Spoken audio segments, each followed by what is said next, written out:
All right. All right. Welcome to the Bitching Dead. We're your hosts, Bekah, Farid, and Tara. We are a relatively new webcast in the minds of the geeky area, and we're here to bitch about stuff and things. Lori, stuff and things. Because somebody has to do it. If you've not seen the most recent 2 episodes of The Walking Dead Season 9, please turn back now. At this point, we really shouldn't even have to say that. Because we're not responsible for any spoilers you hear. We did warn you. If you're listening to this as a podcast, please remember this is recorded live. So we aren't exactly sure what's going to happen. Please forgive us for any technical difficulties or accidental or intentional swears. You can join the conversation with the hashtag #TheBitchingDead. We'd like to remind all of you that the views expressed on this webcast are those of the hosts as individuals and do not necessarily represent the geeky area or the webcast itself as a whole. Speaking of those things that sometimes happen that we can't plan on, I'll be right back. All right. So every time like we talk about the whole, these are the what is it? This reflects the views of the geeky area. I'm pretty sure that the 3 of us are the only ones that watch it. So yes, in this case, all of our views do reflect the geeky area as a whole because we're the only 3 people who watch it, and we all hate it. So tough titties. Sorry.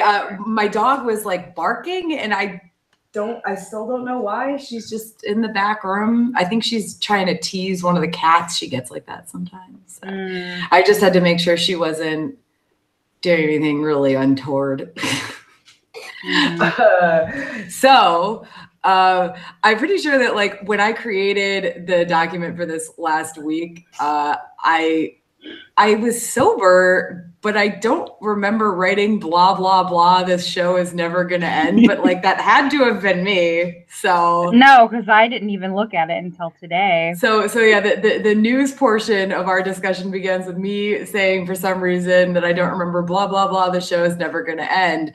But it turned out to be fitting because even if Walking Dead, the original ends, they're apparently going to go all Game of Thrones on us with spinoffs and prequels. No.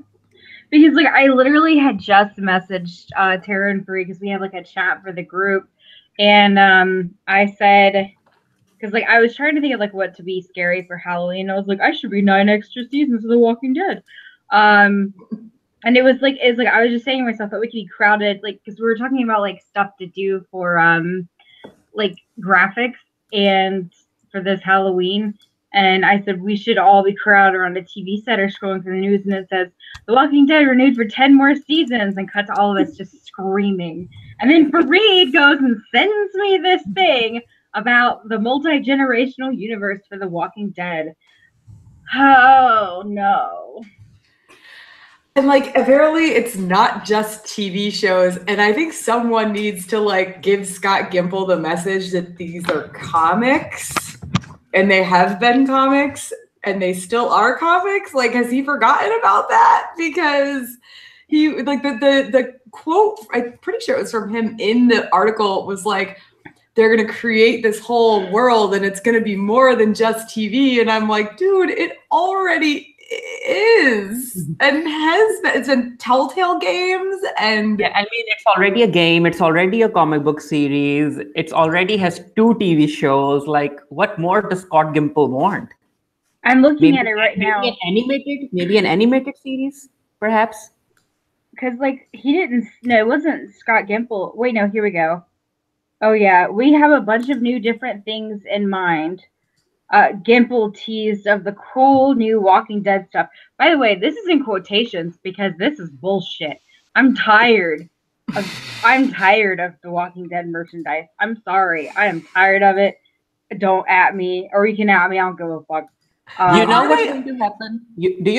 I think that because the ratings have been so low, I think they're going to transition into a web series.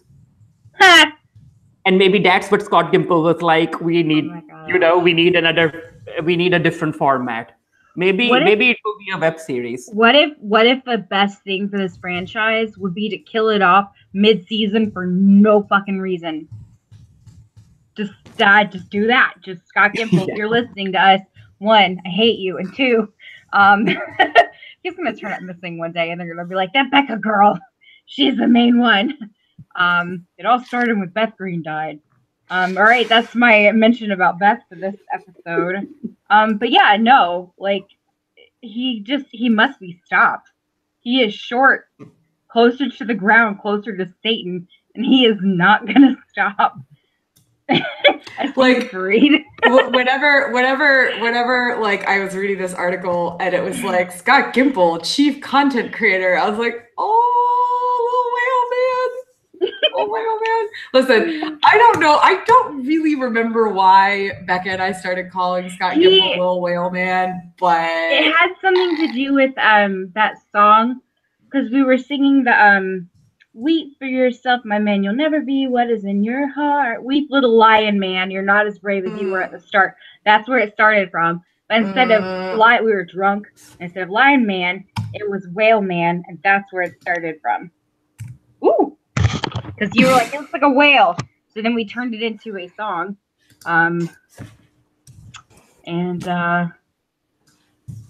Yeah. Sorry, the will to live is slowly draining out of my eyes. I mean, there were some rumors about a spin-off of The Walking Dead that occurs in Antarctica. They want to do some sort of frozen zombies or whatnot. I don't know. Oh my god. It's like Star Wars. We have sand troopers, storm troopers, snow troopers, and now we're going to have swamp zombies, snow zombies, lightning zombies, melted zombies. Like what? Jungle zombies? We can have jungle zombies. Why not? Like, hurricane zombies. We already had hurricane zombies. Like exactly. Zombie NATO. Like we need like a straight up zombie NATO. Everything just hurts.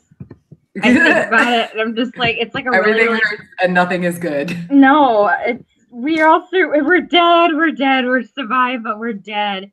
Like that's how I feel about this show. This show is making us into The Walking Dead. You know? Yeah. Like really that will be the final episode. The viewers are The Walking Dead after 25 seasons. It's gonna be like the TV like totally like swerves around or whatever, instead of like, and then it's all of us sitting there staring at a TV screen, and our skin's falling off, and we're all dead. And then we're just like, and then you hear Chris Hardwick's voice going, "I'm Chris Hardwick. We're dead alive." Like, I don't know if you've ever watched The Talking Dead, but I refuse to watch it. But my parents actually even stopped watching Walking Dead. Like, my dad was like, "Negan's not dead. I'm done." I was like, well, he doesn't really die yet, so. But yeah, no, my parents refused to watch it. They've been watching The Last Ship instead. I mean, the episode count has dropped. Episode 2 ended up getting the lowest ratings for the entire series. I'm so even lower proud. than season 1. I'm so proud. Oh, it was even lower than season 1. Wow. Yep. Yeah. Even lower than season 1. So but it's still the top-rated cable show, and I'm like, ugh. How? Like, yeah, I don't understand that. I feel like there's some sort of nonsense going into these calculations. It's literally Scott. Oh, you know what it is? You know how Ice and Firecon, they stuffed the ballot with those votes? Oh, yeah. That one year. That's literally what they're doing. Like, Scott Gimple and a bunch of his cronies are stuffing, like, the ballot boxes with, like, Walking Dead. Like, he's got, like, 25,000 people to write it down, and they're all cramming it into the box. And then he calls all of his friends or pays people to like just have their televisions on. He doesn't have friends. Scott Gimple doesn't have friends. Sorry, I don't know. I just don't care.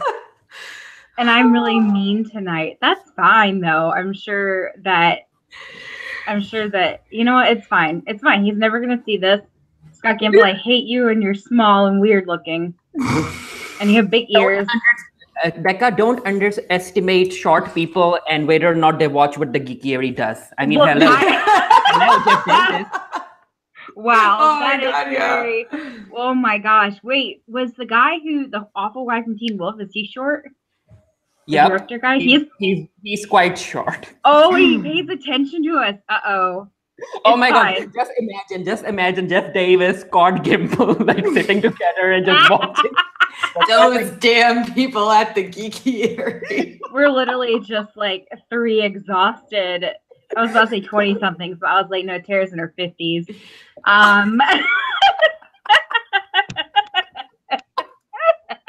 Rude. Oh gosh. Oh, I am on a roll tonight. Oh my God. What was the name of last week's episode? The bridge, I think. Was it? Yeah, that might be right. I mean, that's just what you have it down here. Okay, yeah. I'm not looking at the document at this exact moment. So we don't that like. There's right. really no. There's like no news really right now. It's just like they're advertising it as. Every time I see like them plugging the show, they're like, it's so cool. It's never been done before. This is our best season yet. Yeah. And it's like you can literally like see the actors right before they have to go and film this stuff, like crying in their trailers because they know they have to say this on camera or like in print. And they're just like one season more. And then they, I don't know, release them from their prisons. Please. All right, so anyway. The bridge. Favorite moments? It's always violence in this case. I love the violence. I love the walkers getting their heads smashed by the rolling logs. I thought that was really cool, even though Andrew Lincoln was shooting a rope from a distance. I love the heroic shit. Jerry and Nabila. Yeah, Nabila. They were really cute. Yeah. Ezekiel and Carol are adorable. I loved it when Enid just freaking sawed off Aaron's arm. I was like, watch that. I used to hate her. What'd you say? I didn't watch that part. I skipped it. It was kind of crispy. Like his arm was like a very well done lasagna, and she just was like, It was so funny. I ended up laughing at that. Of course you did. I mean, I just laughed at it because I like seeing Enid getting medical training because more people should get it, especially due to the environment they live in. Yeah, like how is she the only one who's like apprenticing? Yeah, I mean that didn't make any sense. I was like, is there no other doctor? Is there no other medical trainee here? Not even a nurse? Like the Fear the Walking Dead has a nurse. I don't know. I mean, Enid's really growing on me because at first I was like, oh my God. But she's really growing on me, so.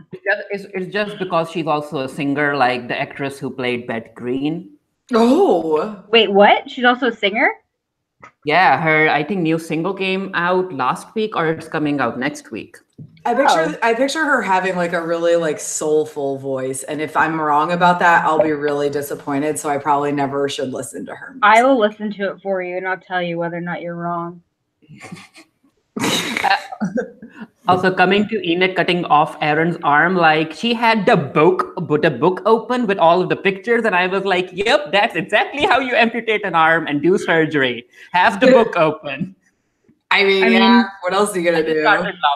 I just started laughing, and I was like, "Where is Rick with an axe when you need him?" Oh my gosh! Just like, and then they're like, "Hold him down," and Daryl was like, "Fuck yeah." He was like whenever they were like, we're gonna have like, she didn't even say anything about amputating his arm. Daryl was already pulling the tourniquet on, like he knew. But dude, his arm was fucking toast. Mangled. It was like, I'm gonna real fast. I'm actually gonna let you guys talk. I have to run and get something done really quick. I will be right back. Becca mentioned that it looked like lasagna, and that's it was horrifying. I mean, Aaron should have been he should have been unconscious at that point. Did he not pass out when she was sawing it off? No, before that. I think before that, he should have like passed out because of all the pain and because his arm was just like dangling by his side. Yeah, he should have passed out. Also, I guess I missed, like, in your notes, Reed, you had that Aaron got the other child. Like, I totally missed that somehow, I guess. I actually watched this episode. He was talking to Daryl about changing diapers. So I was like, yep, Aaron got the same child. I missed it then. You lose a husband in The Walking Dead, you get a child. I mean, really, you lose a spouse because like Rick lost, what's her name? Lori. God, I forgot her name for a second there. Rick lost Lori and like got Judith out of it. Yeah, you get a child, lose your spouse, get a child. The Walking Dead, season 9. Well, yeah, we'll get into this a little bit more later. Also, I liked how Tara called Rick Mother Goose. I was like, that was a fun little code name. And then Anne getting it on with Gabriel. I was like, yeah, Anne, get it. And Gabriel was like, I'm not Catholic. I can do it. I know what you want. Yeah, I didn't know like how I felt about Anne and Gabriel, other than like they both grew on me so much and I wanted them to be happy. So like I was like, oh, I'm good with this. And again, we'll get into this more later. But Carol deciding to accept Ezekiel's proposal was sweet, even though I know that means that one or both of them is probably going to die. And then also, I think they're going to keep Carol around because she has fans. I think Ezekiel is going to die. You think so? Oh, I like Ezekiel so much. And also, they just need to stop killing off like not the white people.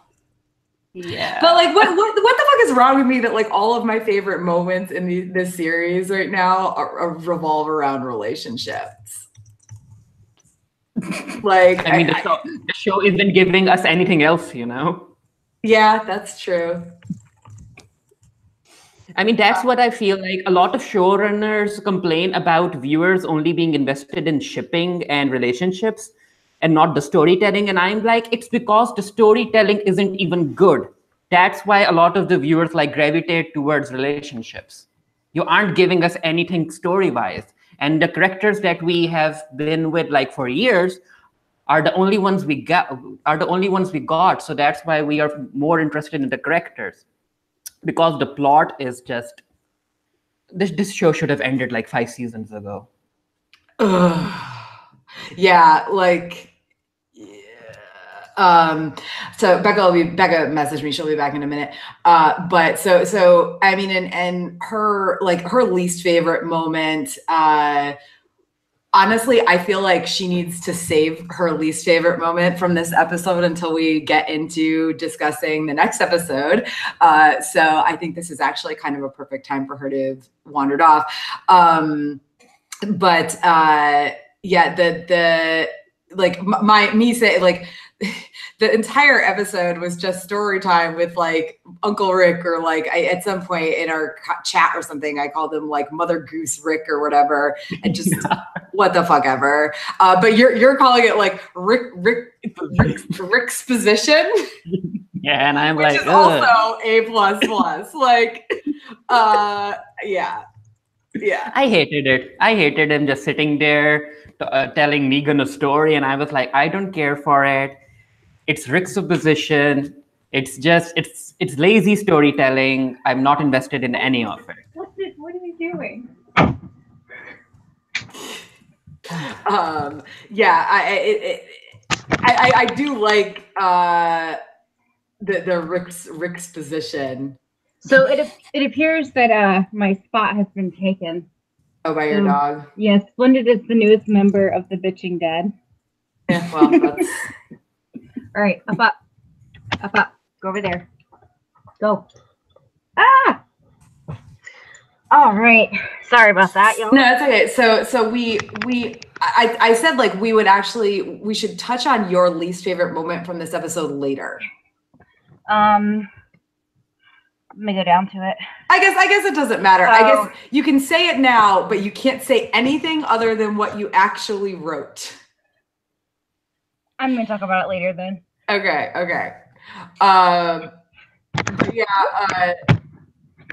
Farid, I agree. Like, what the fuck was up with Aaron losing his arm?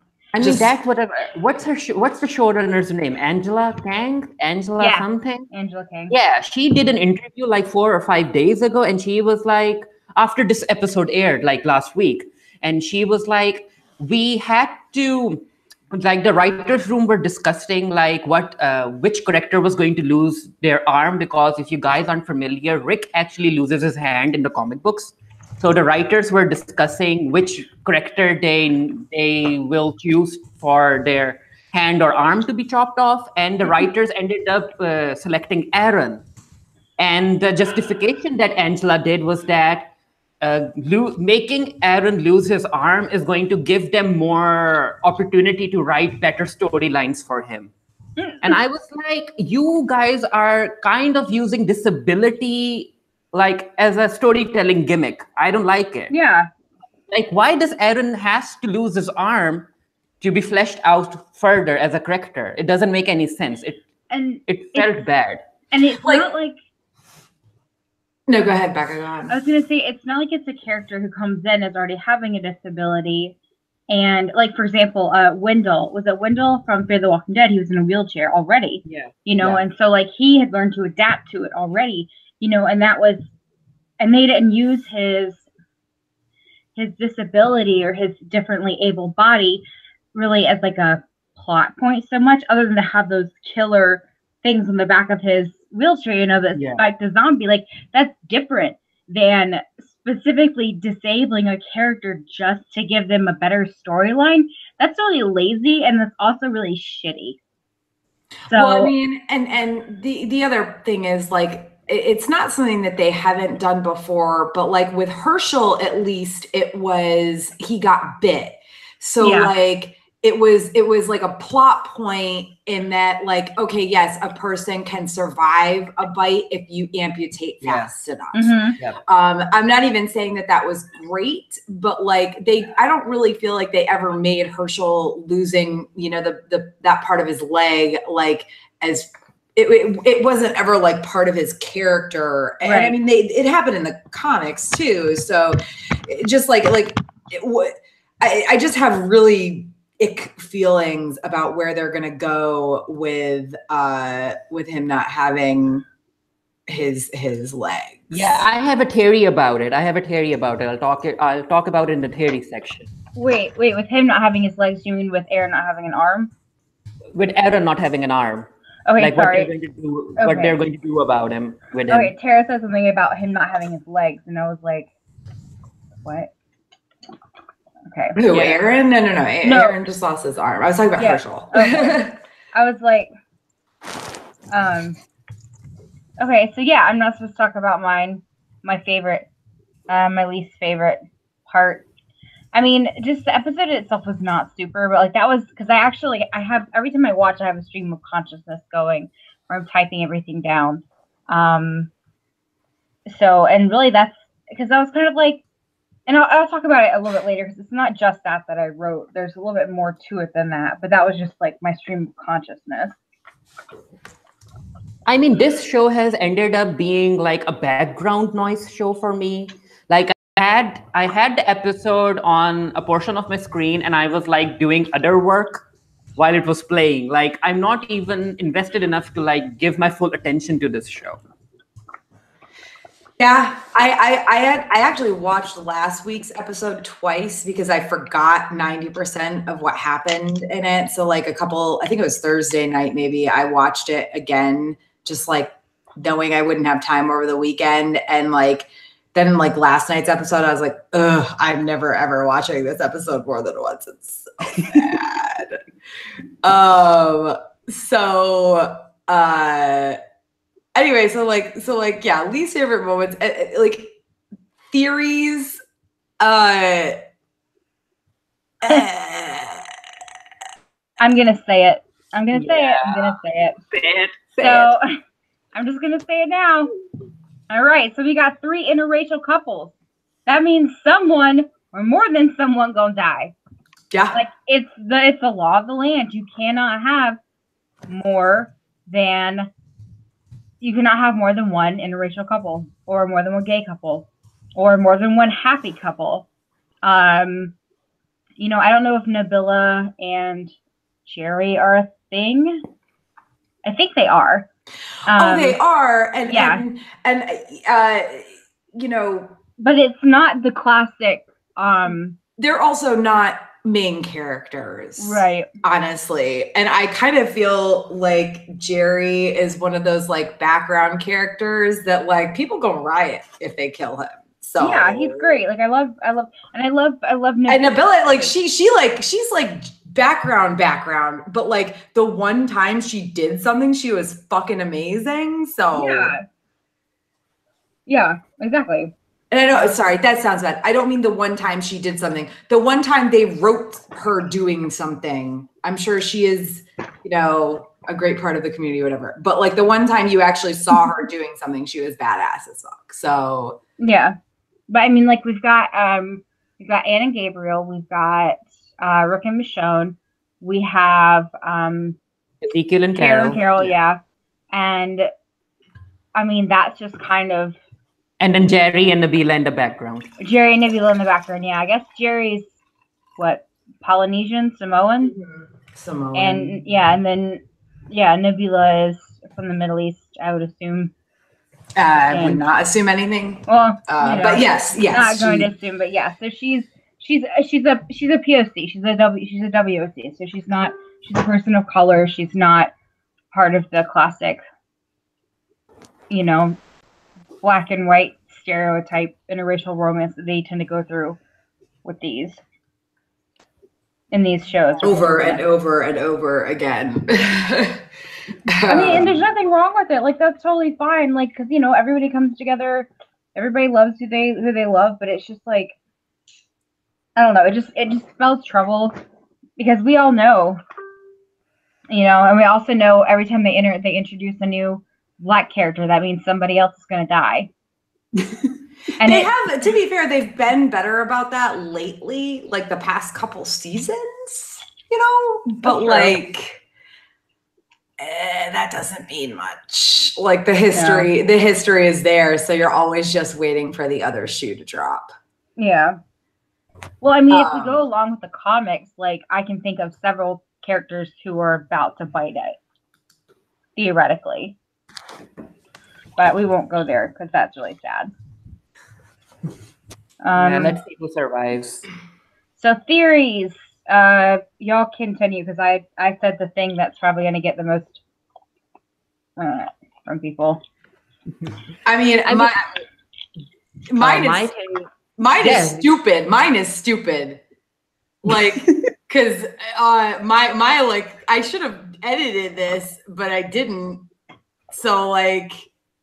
I was like, oh yeah, like it's the Whisperers making the walk-off saviors disappear, right? Like, right? Like that's the logical conclusion because that would have been so much better. They could have stretched it out. Like it would have sucked either way because we know that from everything I've heard, the Whisperers are coming, but not till the back end of this season. But like, so it's like, what's worse? I don't know. I'm not. Well. We have so much more to say about the next episode, I'm sure. So I'll just leave it as like my theory for this episode was like, it is the Whisperers, right? That's what I thought too. Farid, yours are better. Although I still like Jesus is going to help Aaron with the baby. I totally missed this whole baby thing. So. Oh, you did? Okay. I mean, my first theory is that I think Maggie is going to be written off from this show. Like she'll tag along with that woman who had that key of the future thing going on for her. Because in this episode, it was revealed that Maggie was getting letters from her. And she was asking Maggie to come along with her. So I think that's how Maggie is going to exit this show, but still be alive, that if the actress wants to come back, she can come back for guest appearances or whatnot. Well, they've already said that she doesn't die. They already said that she may come back at some point. So it's already been confirmed that she's not dying. So I think that's how she'll be written off, that she goes to meet or like join that woman to help other communities or whatnot. What were they called? The Keepers? I don't remember. The Colony, was that it? Well, I mean, in the comics, there's the Commonwealth, but we don't know for sure that's who they are. So yeah, we don't know yet. I mean, the Commonwealth in the comics has like 50,000 people in it. So that's a lot of humans roaming around. As another theory, I think they ended up cutting Aaron's arm because that's how him and Jesus are going to come closer together. And I mean, I wouldn't put it past this show to have this scene where Aaron is struggling, trying to take care of baby Gracie, and then Jesus comes in and helps him. Like, that's what's going to happen. And then they're just together forever. Isn't it bad though that literally like as soon as they cut his arm off, my first thought was, but how is he going to change a diaper? Like, because he had been talking to Daryl about changing the diaper. And oh my! That was your first thought. Yeah, I totally didn't know he was changing diapers. No. What if it's Daryl who helps Aaron? I ship it. Yeah, I know you do. I ship Daryl and running off into the woods and never coming back. Like, like he's a wild animal and he needs to go back into. After spending a week or two with Aaron, yeah, he needs to spend a week or two with Aaron, and after that he can like run away. I don't know. Like they've been pretty consistent with the fact that Daryl is more or less an asexual character. I don't necessarily think that he is asexual. I just think that his priorities lie in different things other than forming romantic relationships. Like Daryl could totally be gay. That's fine.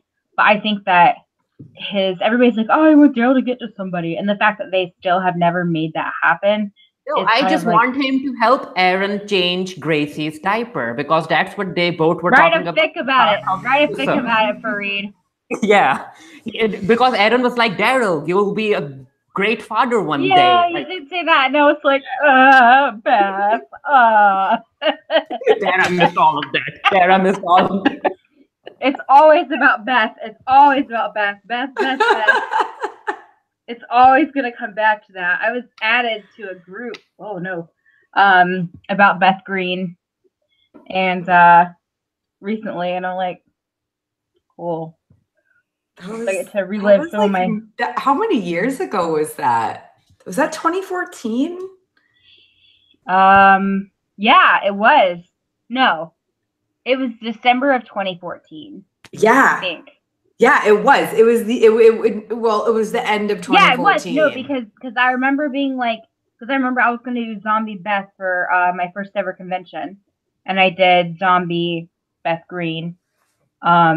And every time, because I was working at Toys R Us still, and every time Zach Yergin saw me, he would go, Beth is dead.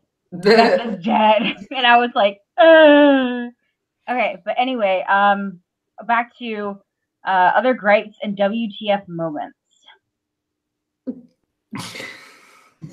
I said, I don't know. I don't care. I'm so bored. I just want there to be more violence.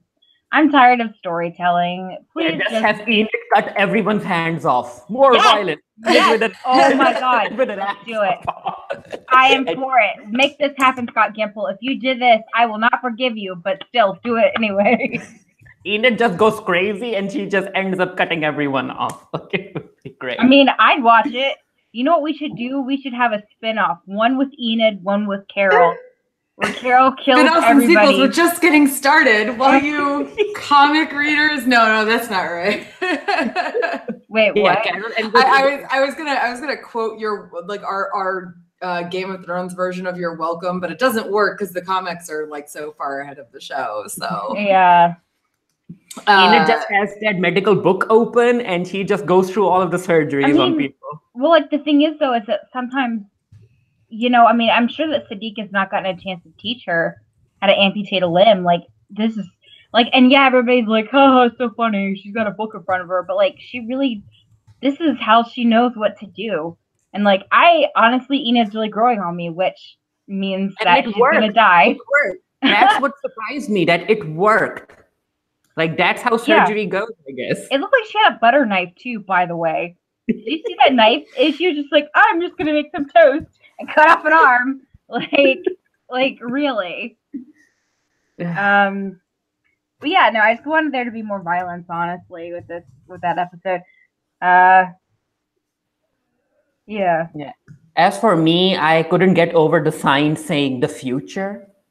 The sign pointing to the bridge, it was the future. I was like, I was like, why isn't it called the bridge? Are we talking about the big pole that has like all the names on it or whatever? It's it's like Disney for fuck's World. sake, like name it after someone. Name it after a person. The Like Abraham Bridge. Carl. the Coral Bridge. Coral get in the house bridge. All one word. Coral get in the house.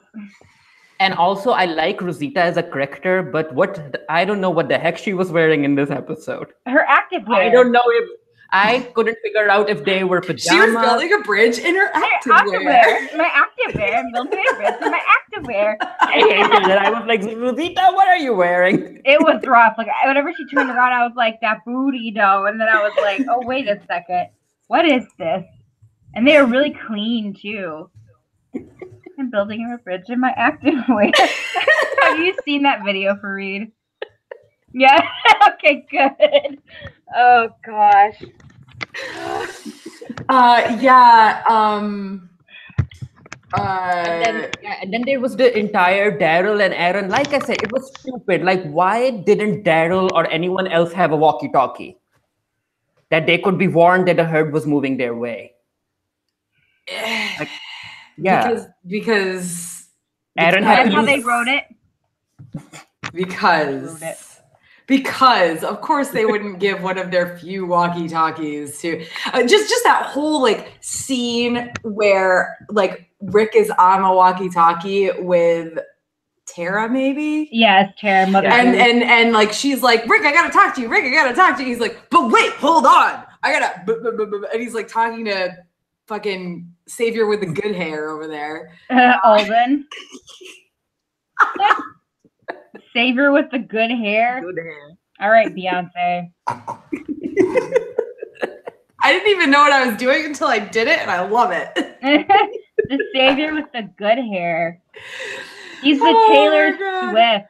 He's the Taylor Swift of the state. No, Taylor Swift is awful. Okay, so anyway, like that whole scene was just so like they don't have a fucking walkie-talkie. Rick is like sharing a walkie-talkie with somebody. He's like talking to Alden, and like Tara's like, but, and Rick is like, oh, but wait just a second. Like, yeah, you sound really harried and worried, but like, hold on. Gonna deal with this first. Fuck off, Rick. It was stupid. Like, the writers have no idea what they're doing. They don't. Yeah. But what about you?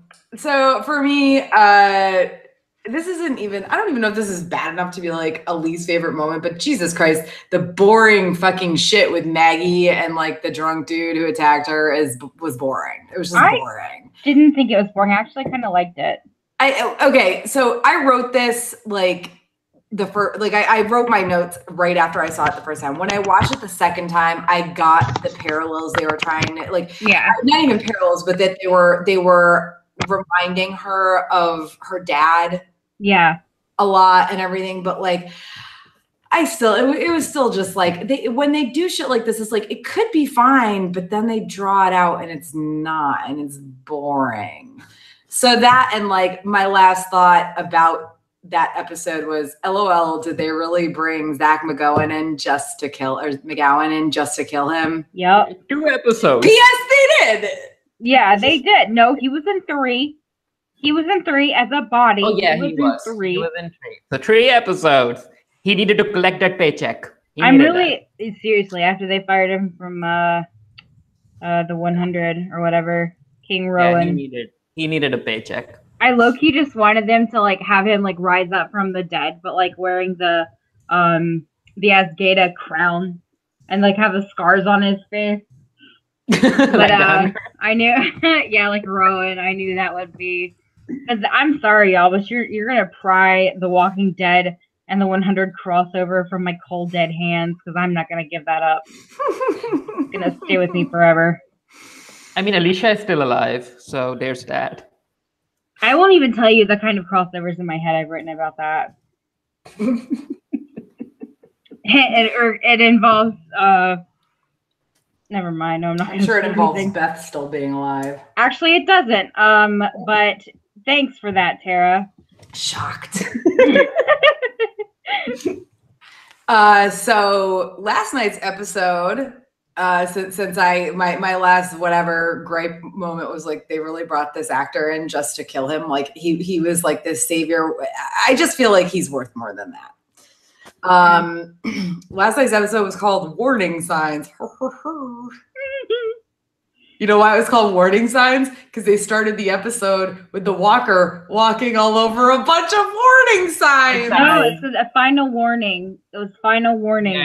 Yeah. It was named after that because the water people, which is what I'm going to call them forever, because of that whole water people thing. It was final warning. Stop watching this show. Yeah. Stop watching this episode right there. Final warning. Like literally, like favorite moments, guys. Oh, here we Because go. I have nothing. My answer was I have nothing. This episode sucked. I coined it. I coined a phrase, and I'm keeping it forever. It's called the triple A, the angry or another attractive Asian. With Maggie, like in the cart, I literally had to do a double take because I was like, wait a second, but he just looks like an angry Glenn. He does. I don't know what his name is, but he looks like an angry Glenn. He has been around for quite a while. Really? I have never seen him before. He has been. He's the one who keeps guard of the hilltop gate. He's been around for quite a while. Yeah. Okay, yeah, you're right. Yeah, I he know. has a type, you all. She lost Glenn. She's hooking up with him now. I mean, I'll accept it. That's fine. We all have a type. Yeah. Pizza delivery boys. Okay. Something tells me he ain't just a pizza delivery boy. Wait, what'd you say? Nothing. No, what'd you say? Something tells me he ain't just a pizza delivery boy. He delivers tomatoes as well. He delivers. He delivers something. He delivers deconstructed pizzas with the tomatoes and the like. Speaking of tomatoes, so least favorite moments. I wrote the same thing Tara wrote. They brought Zach Gowen in literally to kill him. Also, what kind of psychopath eats a tomato like that, Jed? Go back in your hole, Jed. You're a piece of shit, Jed. And I hate Jadis and I hate Anne. And I'm so mad about all that stuff. Like, Father Gabriel is a good boy and he deserves good things. How dare you? Okay, next person.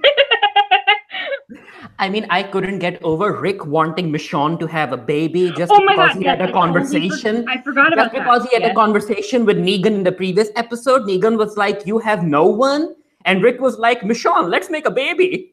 I saw that. I was like, that's not a good reason to have a child because Negan said so. I mean, it just was really, he's like, yeah, I can think of one way to grow the future. It's like, hey, girl, you want to regrow the population with me? Like, and Michonne was like, that felt like a very poorly written opening to a porno. Like, it's a post-apocalyptic setting, and a man comes in, and he is like, for the future. And the woman is like, yeah, for the future. And then it's like a corny saxophone in the background. But no, Nana, what did you think? You like Michonne and Rick together. I was like, that's not a good reason to have a baby. Yeah. What do you think, Tara? Oh, I mean, I loved Michonne and Rick together. I guess they're still fine. They're kind of I'm whatever about everything right now. But I mean, one of my eventual what the fuck, just give me a break was like what, just the baby shit. And the family fun time, just like, oh yeah, Judith has a cough. Let's get it fixed up. Like, okay, but we gotta have family fun time first. Like, listen, I don't know, man. I get that they want to show that they're trying to have a real life, especially for the kids. Blah blah blah. But I just don't care, and I just don't want to see Judith's face. Show us Gracie, not Judith. I want to see Gracie. I don't know, Judith is slightly less troll-like than she used to be. Bekah, she looks the same. She's just growing on you. No! How dare you say that to me? How dare you? No. I don't know, I guess she looks slightly less like a goblin and more like a really ugly child. This poor kid is like a real child, and like I don't want to talk crap about this poor little kid who's like a child actor, but she's just actually it's twins, so there's two babies that are ugly out there. Don't they have running water in Alexandria? And why does her face always look dirty? That's just her skin tear, I think. Maybe she's always covered in peanut butter. I don't know. I don't know what babies do. This is why I don't like children. They're gross. They're sticky. This is why Rick wants another baby. Sticky. That's exactly why. This is why Rick wants another baby. He's like, Michonne, let's make a non-troll baby. I feel like for the future. Let's make a future baby. No, I just like the thing with like baby. I feel That's like the worst pickup line. Like, let's do it for the future. I feel like I don't know. I feel like Michonne, out of all people, would be like, "You want me to wait?" what So now? they're doing it for the bridge? No, they're doing it for the bridge carol. the bridge. The coral bridge. A sacrifice of a child. They need to do it on the coral bridge. The coral of Farid. I hate you right now for getting that in my mind. Like by moonlight, I just see them like having sex on the bridge.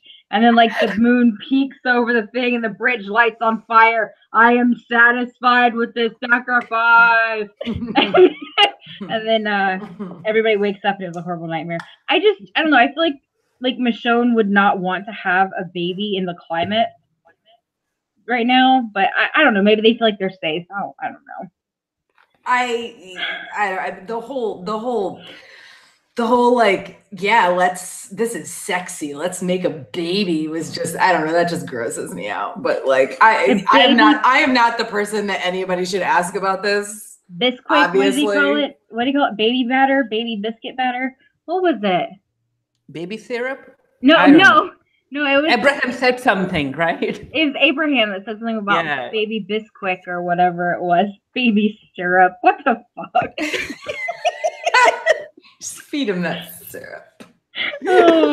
Actually, the funniest thing is that my nephew, who is 3.5, calls like when my sister is feeding her baby.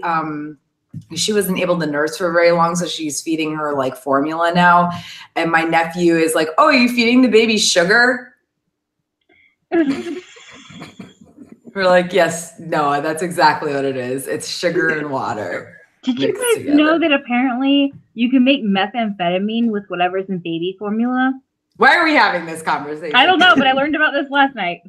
For the future. For the future. Oh my God, Farid. That's like the next art that we need is like a really cheesy 50s. You know what I'm talking about? Like the postcards that are like, you know what I mean? With the big bubbly letters that's like visit wherever.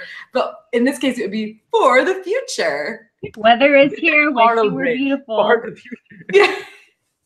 With Michonne and Rick like fucking on the bridge.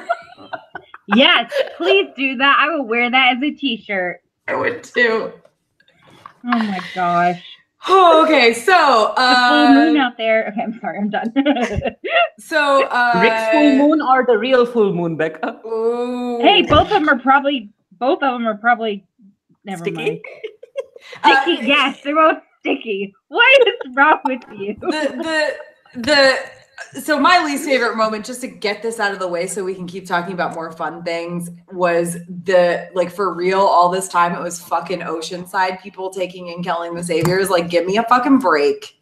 And then again, I just ranted about like Zach McGowan, just like he wasn't even on the show before this season. So like, why was he one of the people they killed? Like, they get through this whole episode, and in the end, it's the Oceanside people killing the saviors, and like one of the people they killed was this guy we've literally never seen before. We've seen a shit ton of saviors before. Like, you can't tell me you couldn't find somebody else to bring back, like some other like one-off like extra to bring back. It's stupid. It's stupid, and I hate it. Yes. Like I was like eye rolling about it, but the more I think about it, the angrier I get. So, I mean, maybe he'll come back as his twin brother Dustin.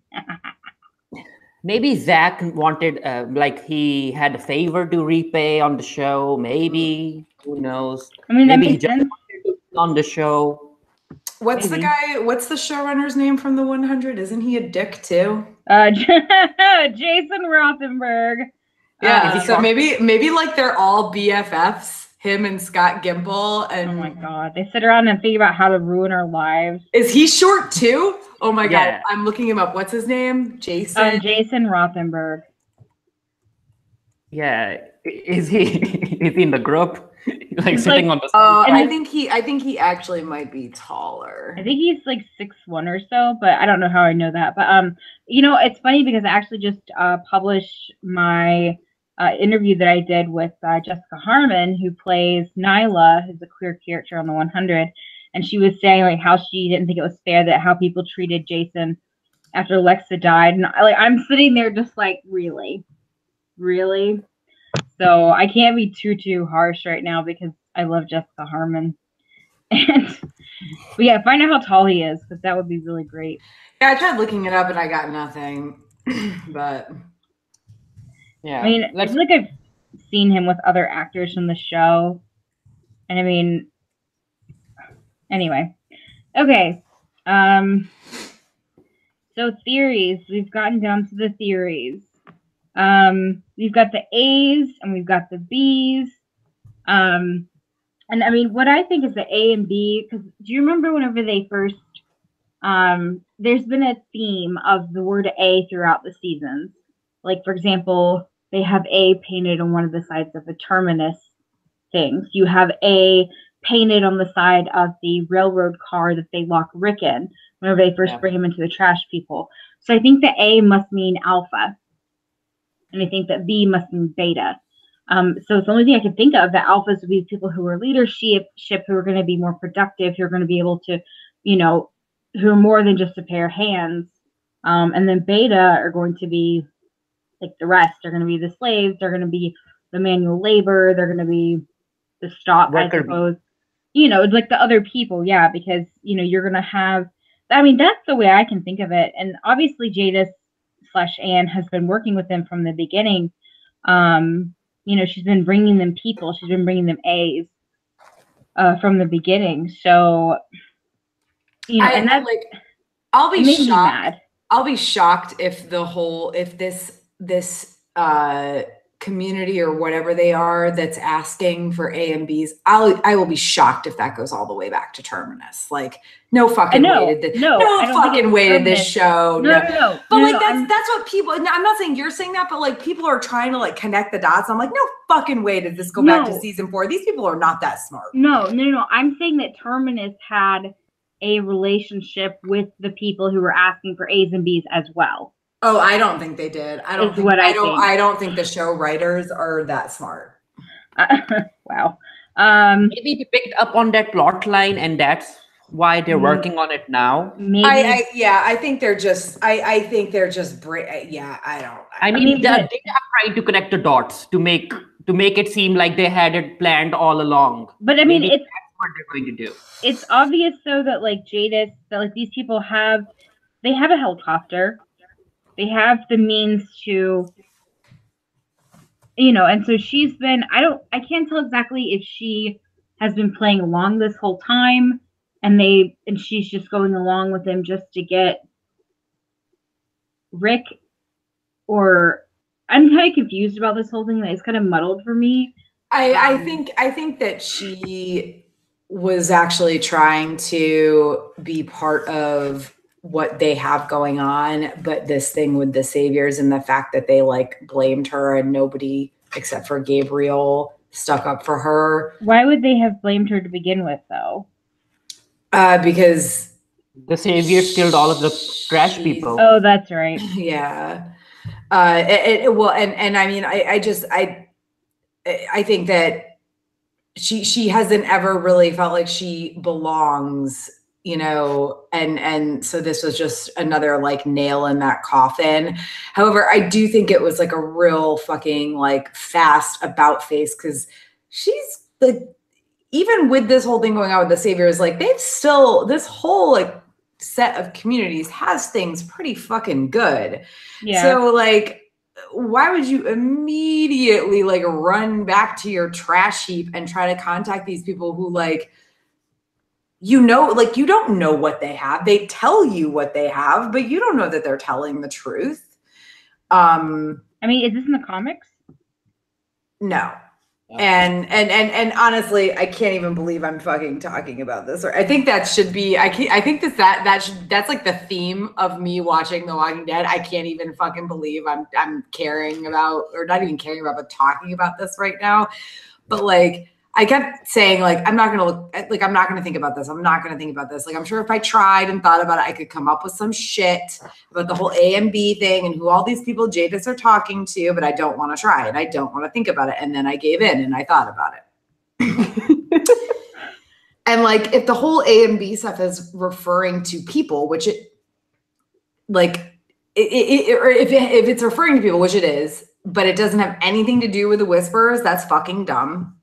And I honestly am kind of torn at this point, like whether like if the Whisperers aren't coming in till the end of this season, then I think it might not have anything to do with them. Because the alpha and beta thing in the comics is very much like it's just the Whisperers, but like the Whisperers, like they eschew like technology and everything. So the fact that they would have walkie-talkies and a helicopter and shit, it's just nonsense.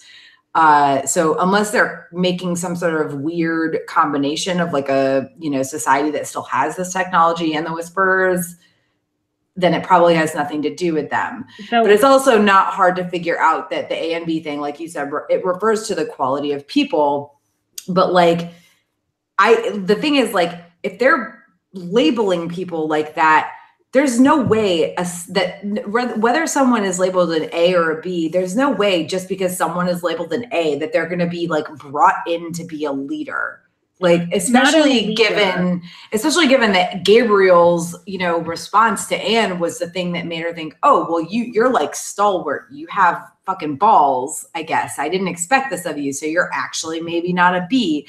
Like, my worry is that the B's are slave labor and the A's are for like breeding purposes. For the future. For the future. Yeah. Tara's lost it, everybody. I have. This show has made me lose it. I've lost. Did I like this at some point? Like, I did, right? What happened? Yes. Beth Green died. No, that's not what happened, but you know. Beth Green was the beginning of the end. I'm just kidding. I don't know. Oh my God. I just think it's like, I don't know. I'm tired. I'm so tired of this show. And like, I want to believe that it gets better, but this is literally what I've been saying for years now. You know, oh, it'll get better. It'll get better. No, it fucking won't. Like, I mean, I agree with Tara, because you know that there's some weird, creepy baby-making factory out there in one of the societies. Like, they're forcing women to have babies. I honestly, is that actually what the Whisperers do? Oh my God, it's like Battlestar Galactica. I don't know anything about that. There is a society that's making women do this. I can see this happening on this show. But is it in the Whisperers? Is it something that they do in the past? No, it's not something in the comics, but I can see this show doing it. Like, there's a society that makes women feel that it's their duty to have kids or something. I mean, whenever I said like the A's being alphas, I didn't mean like leaders. I just meant like, I don't know, just I guess maybe above average intelligence, above average. Like you were saying, like, got balls. You have balls. Like, I think that's kind of. Yeah, for breeding purposes. You know how you go to like a sperm bank or an egg bank and you go through all of these paperwork to see. Oh, yes. People. I would like the man with the biggest balls, please. Yeah, Gabriel, here you go. There's our egg. So they had sex on watch, and like, shame on you, Gabriel. He's like, I'm Episcopalian. Okay. Whatever, let Gabriel have his sex. Like, until she turned out to be horrible again, I was like all for, like, I want Gabriel to be happy. I like Gabriel, like, yeah, he sucked in the beginning, but he like really grew on me. And I'm gonna be real fucking upset if Gabriel, like, if this is and his organist, we knew about. Yes. The organist was it was a friend of his, correct? And she was older? No, it was he had like a thing for her. Oh, okay. Because like I remember it was like a briefly mentioned thing a while back. So was it the woman that had the glasses and she like he saw her, or no, they found her glasses like in the food bank or something? It was something, yeah. Yeah, okay. I'm just trying to remember. Regardless, he had a thing for her and she died, so yeah. Okay, so other gripes and what the fuck moments.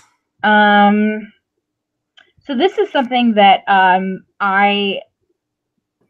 so whenever I was at MegaCon, Norman Reedus had a tattoo on the back of his hand, and I didn't really think anything of it until and then I saw the character has it. So it's Daryl now has the tattoo because obviously Norman Reedus has this new tattoo. So now Daryl has a new tattoo, and it's it's from Death Stranding, which is his new video game thing where he wants. That's never coming out. Yeah, it's never coming out. So he has a new tattoo. I know it's a tattoo. I just want him off to running off into the woods. Oceanside killing the saviors. I get it, but it's so ugh. And then also another thing that's really small and trivial, but like I'm just gonna bitch about it anyway. So the walkers, like in the house, they were strong enough just to poke their fingers through the holes, and suddenly, all of a sudden, they were strong enough to break down those boards. Yeah, because they had the sound to attract them in the first place. So how was her falling, which isn't even that loud? Like, how does that make them go from like 0 to 60?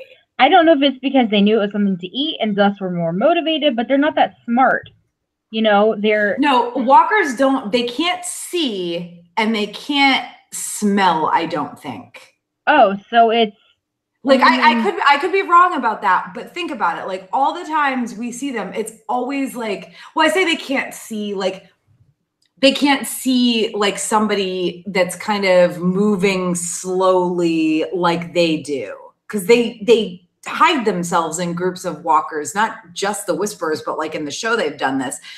Like, but like, is it about they can smell? Like maybe, yeah, I guess but really though, like it was like 0 to 60, like immediately. Like, yeah, that really bothered me because I was like, and of course I was brought back to the "don't dead open inside" thing. I will never not giggle about that. It's always gonna be funny to me.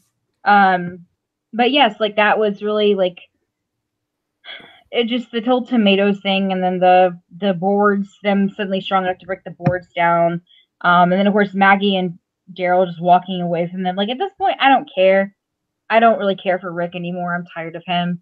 I mean, I think that I don't know, there's obviously a lot of like trust issues going around, which once again, don't blame them. But yeah, I actually don't mind Rick, but fucking Maggie and Daryl are getting on my nerves. I mean, dictatorship. I'm pretty sure that's still our political views on Facebook, by the way. I think we're both still in a dictatorship. Yeah. Yeah. Hashtag never changing it. Once in a dictatorship, always in a dictatorship. I mean, as far as I'm concerned, because I had to force myself to write something, like I saw Bekah's comment about Judith not looking like a troll anymore. And during that entire playing sequence, she kept smiling in a weird way. And it kind of reminded me of those kids from the Pet Cemetery. Like they're all cute and smiling, but they'll end up like killing you. Oh, that's so cute. You called her cute. Oh, Farid, you're changing. It's growing on me. Help! Cut it off, Edith. Call Edith to cut it off. Edith, cut my arm off. Call Jesus. Oh, God. We want Jesus to hold Farid down. Daryl was like, no, I'll do it. Daryl is just like, I don't know, this, and of course he does the whole thing, which I love, even though it's really stupid. Whenever Daryl gets mad, he like like paces back and forth like a dog, you know, and kind of like shakes his head, and I'm like, oh boy, Dara the dog is back in town. The boy I mean, I wouldn't be surprised. I wouldn't be surprised if Judith grows up to become a serial killer or something. I mean, actually, Judith Grimes, serial killer. Oh my God, Farid, I know your next book. Yeah, I'm sorry, but Judith, her head creeps me out. Tara, just imagine Rick and Michonne making a baby on Coral Bridge with Judith looking at them with angry eyes, but a smile on her face. And she's like, oh God. Ew. Why is Daddy hurting Mommy? Why are they wrestling like that? Why am I so ugly? Shit. Because it's Shane. Also, apparently, by the way, so Shane Bernthal is actually coming back this season. John Bernthal. John, I'm sorry, whatever. I don't give a fuck. Also, Scott Wilson apparently shot something too for it. So I know John Bernthal, and I know Scott Wilson shot something for it. I mean, because I know that Emily Kinney was in the area. Somebody said she was in the area shooting. Not because Beth Green is back to life. I think there's going to be something to do with that going on. But I'm sure it's going to be like, oh my God, you guys, it's going to be like Rick is dying, right? And like they play like cheesy music, and it's like all these flashbacks. It's like, here's Herschel, and here's Shane, and here's Herschel, and here's Beth, and like everyone, like Glenn, I'm sure is gonna be there too. The best thing is literally just like a possibility, but I know for whatever there's that, I'm sure that like we just don't know who all is gonna be in his like life flashes before his eyes thing as he dies. I hope Glenn is there. I mean, even Maggie wasn't looking for Beth when she lost her, so I didn't see Rick remembering Beth. You know what? You shut your whore mouth, Farid. How dare you talk about my woman that way? He's right, though. No, he's not. Nobody except for Daryl looked for fucking Beth. Maggie was like, but Glenn is here. I don't care. Oh, wait, I have a sister? Oh, wait, let me be depressed. No, I'm just saying that you're saying that people don't care about Beth. They do care about Beth. And no, I think Rick doesn't care about Beth. Oh yeah, I don't think Maggie cared about Beth either. I don't think so. Yeah, Maggie didn't even care about Beth either. She was like, "Oh, I have a sister," and then she was like, "Oh, she died. Bye." Yeah, no, and I think 100%. I think Daryl and Carol were the only people who gave like 10 shits. So. So anyway, my for the last like gripes and what the fuck moments, I'm with you. What was with the fucking well, first of all, what was with the tomatoes? Like there was like what a waste of a tomato at the beginning. You have one fucking ripe tomato on your vine and you put it on a grave? I made this note actually in my thing. It says, "Stop trying to feed Carl, Rick. He's gone." And then the guy with his like bleh, bleh, like who like you said, who eats a fucking tomato like that? And then at the end, as the saviors are like marching out, it's being they trample on a tomato. And it's like, okay, is there some sort of tomato symbolism here that I'm missing? Like, do tomatoes mean something beyond what I think they mean? No, they're just the things that look the most like crushed human being, I think. Honestly. Are you sure? No. I don't know. Am I sure? Hold on, let me look it up. Tomato symbolism. Tomato. Here we go, I found it. Christian, what the? No. What? What do tomatoes represent in dreams? Okay. Domestic happiness and harmony. A ripened tomato indicates a happy married state in the dream. Rotten tomatoes suggests the missed opportunities.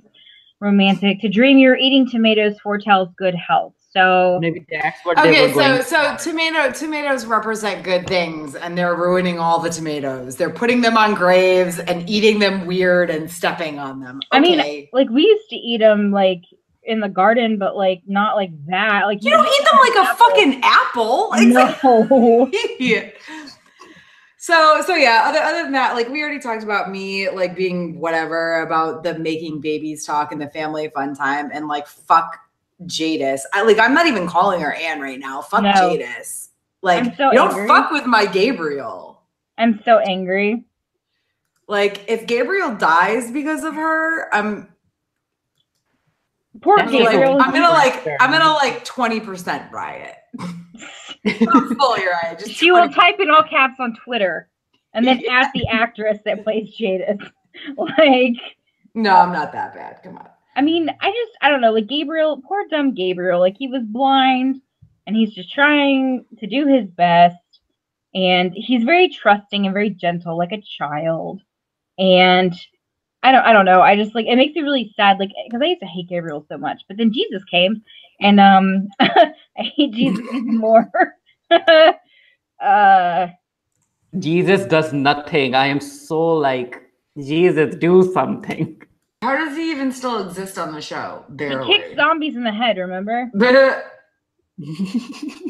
Sorry, I will never not get over that. Like, it's gonna be so funny. I mean, in the next episode, we might see Jesus and Aaron together, and Aaron would be like, let's do it for the future. Let's make a baby. Let's give Gracie a brother. And Yeah, Jesus would be like, that doesn't work like that. But Aaron would be like, no, we need to do it for the future. For the future. Does not happen. God. What'd you say? Let's go to Coral Bridge. If you do it on Coral Bridge, you get a baby. Oh my gosh, Farid, you need to make shirts. And on the back of it says I had sex on Coral Bridge. And now I'm pregnant. Gosh. Oh my gosh. Oh, imagine Rick and Michonne doing it on Coral Bridge, and the rest of the people are waiting in line to have their turn as well for the future. What is up with you and this whole weird watching them? This voyeuristic, weird ass. Because this show is because it's in memory of Rosita and Abraham banging it out in the library with Eugene being a freaking peeping Tom. Oh my God, Eugene. He's not even whatever. Okay. Oh my God. So wait, who's looking on Rick and Michonne doing? We have Judith, and right there next to her is Eugene. They're both wearing Virginia's for Lovers. That Eugene. Oh my God! Shut the fuck up, Becca. This has devolved into us being a bunch of sexual deviants and degenerates on this webcast. Yeah, well, sorry if you guys thought we were talking about The Walking Dead. The show isn't giving me anything else, Becca. It's not. Yeah. I will co-write. I bet that Carol and Ezekiel have some fucking mad ass awesome sex. Yes, they do. Think about Coral Bridge. They're too old to be making babies. So. I loved how not Gabriel. I love how Ezekiel kept trying to get down on one knee, and Carol was like, "No, no, no." Of course, you wrote a speech. That would absolutely be like me though. Like, no, I don't want any of this nonsense. But then a week later, yeah, okay, I'll marry you, but just I will marry you. I don't want any of this. And so was that them basically just saying yes, we're married? I think so. Yeah. I mean, they're not gonna have Ezekiel. I think knowing Ezekiel, he would like to have a grand ceremony. But Carol's like, fuck that shit. Yeah, no, Carol does not want any fuss. She wants to enjoy what she has, and she wants. I mean, she needs to do that because we already know that Ezekiel is going to die, so she should get what she can. Farid, you're out of the circle. Goodbye. I mean, if I was Carol, I would be like, Ezekiel, give me the speech, give me the red carpet, give me the banquet, because you're going to die next episode. Mm-hmm. Angry. All right, so we don't need to talk about plans for future webcasts because the show is back right now, and we've already got every other week worth of dealing with this shit. Trying to come up with scenarios for characters to hook up. That's just left on Coral Bridge. On Coral Bridge. However, what else should we be watching? My recommendation is Elite. It's What a is that? Spanish TV show on Netflix. It's queer as heck. It's like a weird mix of How to Get Away with Murder, Riverdale, Pretty Little Liars. It's like a mashup of everything. I wrote 2 articles for that on the Geekery, recommendation articles. Like they have a gay couple, they have a polyamorous couple, they have everything. And is it subtitled? Yeah, it's subtitled, Okay. but it's also dubbed. I'm just asking. Okay, I was just asking because like that depends. Like, what's the level of attention I need to be able to pay to it? Yeah. It's also dubbed. It's also dubbed. You can watch the dub. Okay. But yeah, but it's awesome. It's only 8 episodes, and it's already been renewed for a season 2, so you won't be like wasting your time watching it. Oh, okay. Yeah, it's good. I've been watching. I've been rewatching a lot of stuff. The only new thing I've been watching really is Hilda on Netflix. And I've been watching it slowly. It's very cute. Yeah, it's like based on Norwegian folklore, and it's enjoyable. It's very like it's like feel good. It's like a feel good little cartoon, and I like it. So. Oh, it's a cartoon. I might check that out. Hilda? Yeah, Hilda. And like I think I'm 6 or 7 episodes in. So I'm close to the end, but it's the first couple episodes are a little bit slow, but there's I watched the trailer for it. Yeah, there's like paranormal creatures, monsters type thing there. And there's a lot of like the first couple episodes are a little slow, but there's a lot of world building. So like each episode there's like it's very cute. Most episodes get, they add a little bit more to that world building, and to the point where like I haven't gotten to the end yet, but I feel like it's everything I've heard about it is really good. So, and then I've enjoyed what I've watched so far. I mean, it tells us something like a cartoon show has way much better writers than The Walking Dead.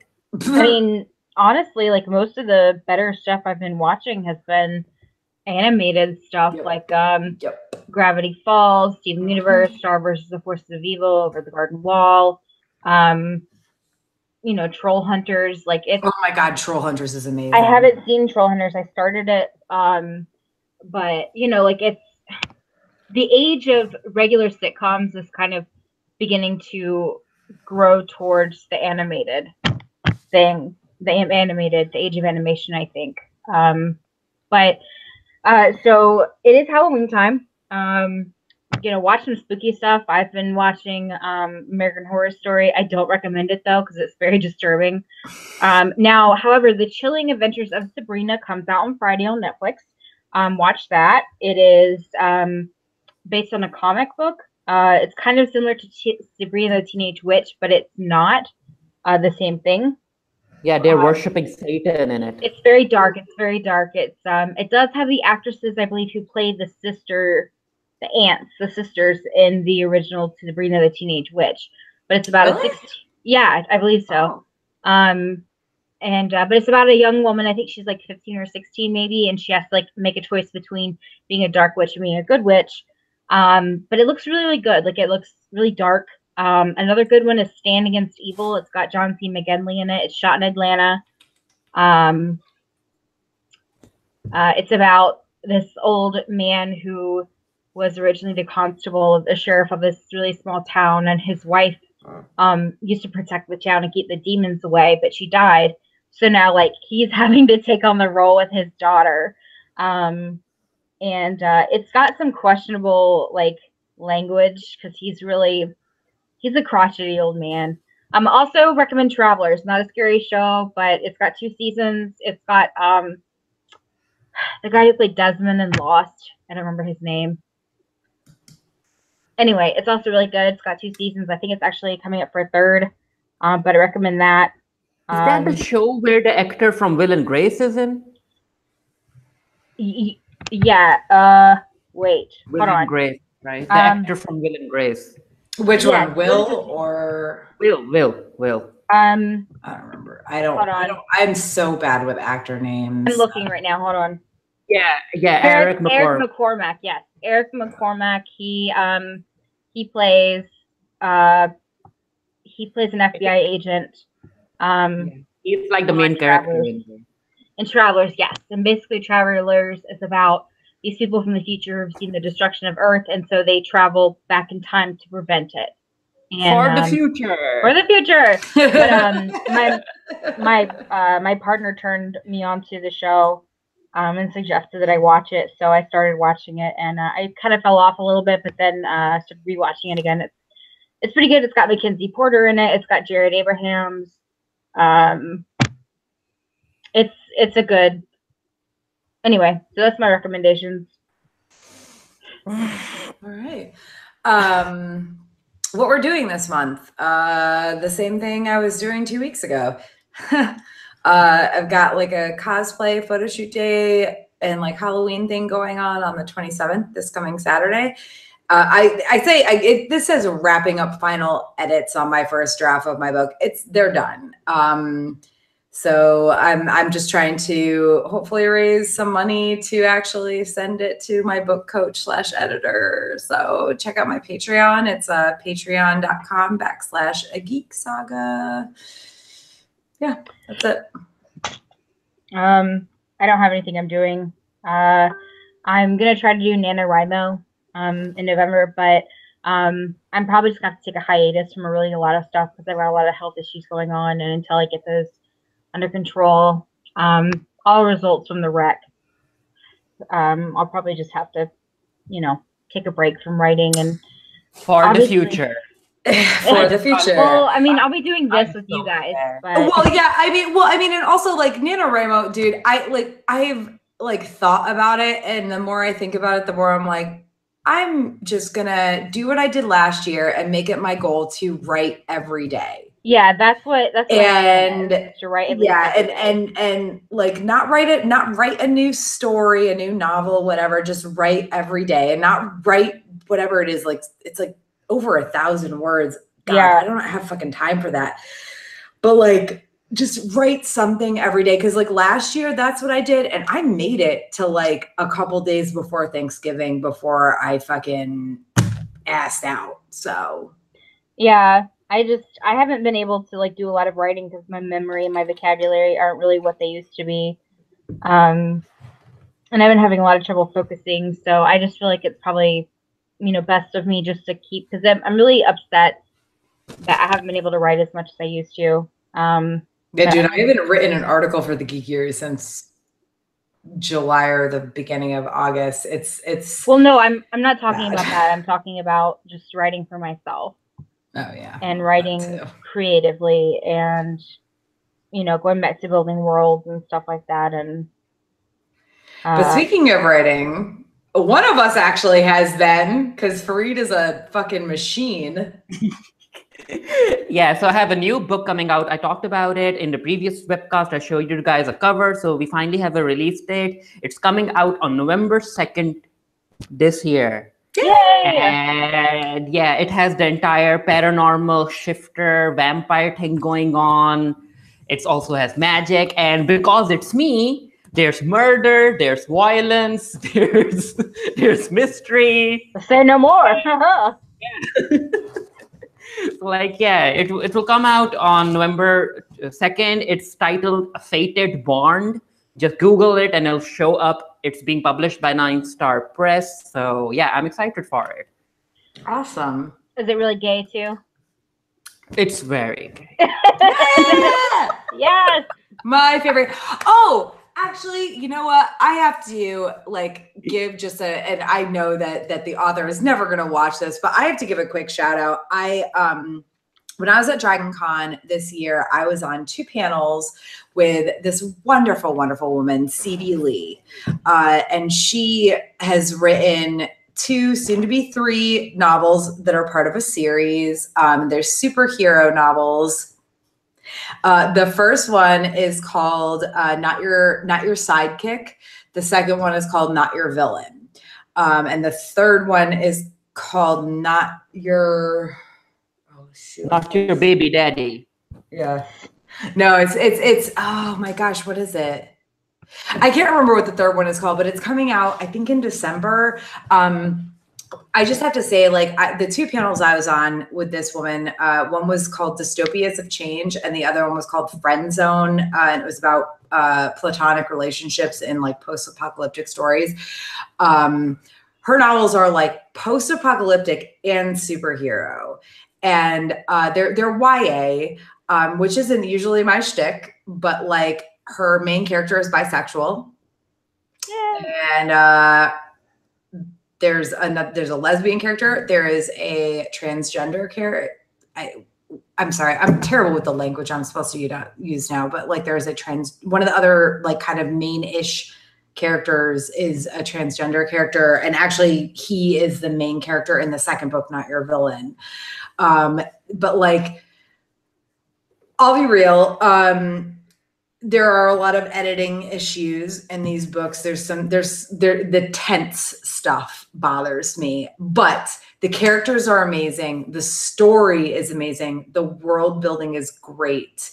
And I just like, if you're looking for just like a fun, like I could not put the first book down. And